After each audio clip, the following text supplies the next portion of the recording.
বাল রান্না করছি, বাল দিয়ে ভাত খেতে পাচ্ছি না। দেখো এই অবস্থা, দেখো শুকনো শুকনো তরকারি, এ আবার থালা চেটি খেয়ে নিচ্ছে। এটা সেই দিকে কাঁচা লঙ্কা দিতে বলছি, কাঁচা লঙ্কাটা কেউ দিচ্ছে না। কি আর বলবো, এইভাবেই খেতে হবে।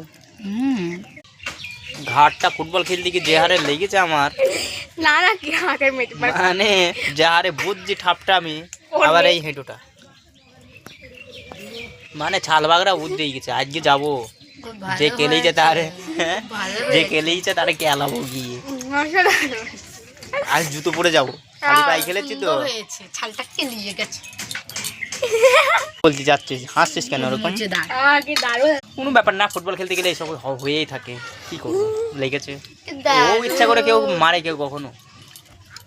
ঠিক আছে, দেখা যাক। আজকে যাবো খেলা খেলতে, ভালোই শুকিয়ে গেছে, দুদিন খেলেনি। কেন যা হবে না, হবে হবে হবে না বলেছে। ঠিক আছে, মাঠে গিয়ে দেখা হচ্ছে। আজকের খেলার ভিডিওটা দেবো।